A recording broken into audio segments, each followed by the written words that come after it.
F5 sih. Di F5.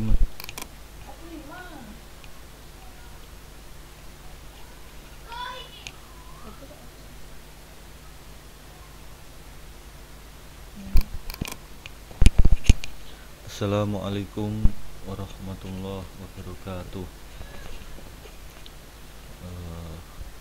Terima kasih pada kesempatan kali ini. Mudah-mudahan kita semua selalu dalam lindungan Allah Subhanahu wa Ta'ala. Baik, kaitannya dengan penutupan perjanjian asuransi.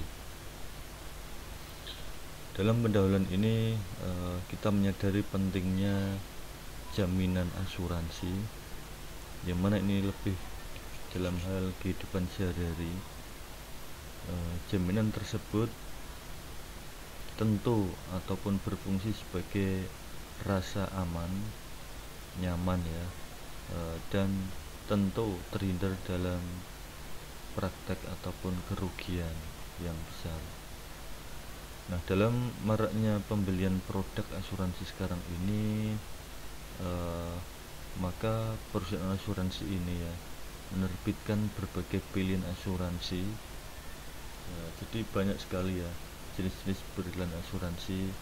Ada kaitannya asuransi dasar harja ya, asuransi kesehatan, dan asuransi yang lainnya. Sehingga asuransi ini ya dalam biaya premi yang murah, tentunya masyarakat ini lebih cenderung memilih yang murah ya, yang terjangkau dalam ekonominya, dalam hal ekonomi kelas menengah ke bawah, dan dapat pula menjadi tertanggung. Baik, dalam penutupan perjanjian asuransi perlu diketahui bahwa seorang itu memutuskan untuk menutup asuransi atau yang telah dimiliki sebelum waktunya. Adapun dalam hal penutupan asuransi ya beragam, karena tertarik dari produk asuransi yang lain, misalkan ya asuransi kesehatan, asuransi jasa harja, asuransi yang lainnya, yang mana mereka menginformasikan bahwa asuransi dialah yang paling murah, terjangkau, efisien, dan lain sebagainya. Namun perlu diingat bahwasanya menutup polis asuransi ini akan ada denda. Misalkan ketika Anda pinjam di koperasi, bank, dan yang lainnya ya, kaitannya dengan sistem aturan-aturannya sudah sepakat 1 tahun ya, namun kita tutup setengah tahun ya. Nah, tentu itu merupakan keluar dari suatu perjanjian. Nah, itu bisa dihitung dengan denda. Begitu juga dalam hal perjanjian asuransi di sini, kaitannya dengan denda ya, akan ditanggung dari penutupan sebelum waktunya tersebut. Misalkan saja uang premi yang tidak dapat dikembalikan secara utuh. Nah, ini uang bulanan ya, angsuran ini yang tidak bisa dikembalikan secara utuh. Sedangkan dalam prinsip tentang asuransi ini pada dasarnya adalah memiliki kata sepakat ya, konsensual, di mana suatu perjanjian ini akan berlaku dan mengikat setelah ada kesepakatan. Bahwasanya perlu diingat bahwa semua kaitannya yang adanya pembiayaan, asuransi, dan yang lainnya, nah itu ada suatu mekanisme perjanjian, sistem perjanjian, yang mana ini akan mewujudkan prestasi pihak penanggung yang digantungkan suatu peristiwa tidak pasti, yaitu apakah risiko yang dipertanggungjawabkan terjadi atau tidak akan terjadi. Nah, ini kalau tidak ada suatu perjanjian ya, ini akan berbahaya tentunya ya di kemudian hari.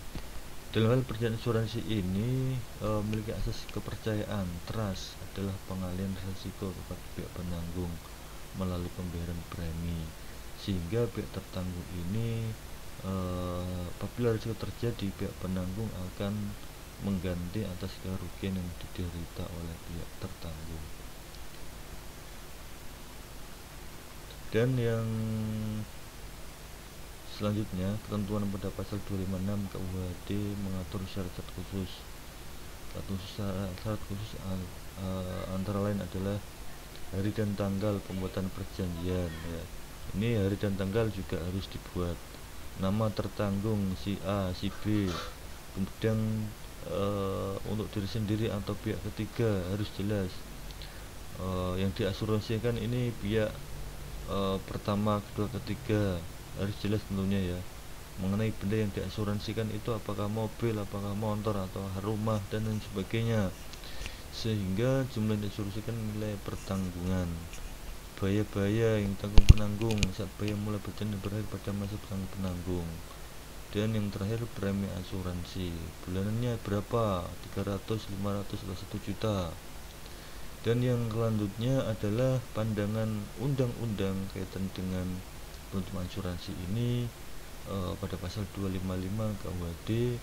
Jika suatu ketika sungguh-sungguh terjadi peristiwa yang menimbulkan kerugian, risiko belum menjadi kerugian, maka kepada tertanggung akan dibayarkan ganti kerugian yang besarnya seimbang dengan jumlah asuransinya.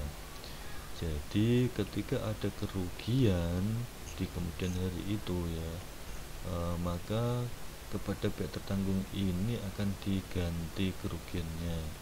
Misalnya ada mobilnya atau rumahnya ya yang mengalami kerugian, nah ini akan diganti tentunya. Dalam praktek kerugiannya timbul ini bersifat ya apakah partial loss. Nah, praktek kerugian timbul itu dapat bersifat sebagian, namanya partial loss, atau semua kerugian total loss yang akan dihitung dalam hal asuransi ini. Dan yang pada kesimpulan ini berdasarkan pada uraian di atas, maka seorang memutuskan untuk asuransi ini dimiliki sebelum waktunya. Alasannya beragam, ada yang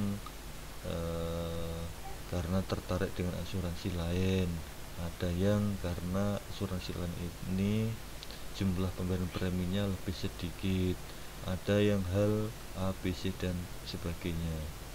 Kemudian dalam hal pengajuan klaim serta penutupan asuransi ini ya, tentu ada kesepakatan para pihak pembayar premi polis.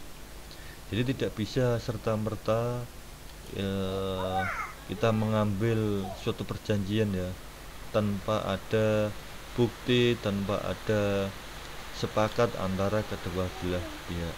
Terima kasih pada perjumpaan ini, mudah-mudahan kita semua dapat lindungan dari Allah Subhanahu wa taala, sehat afiat, kemudian cita-citanya tercapai, terkabulkan, amin. Terima kasih. Wassalamualaikum warahmatullahi wabarakatuh.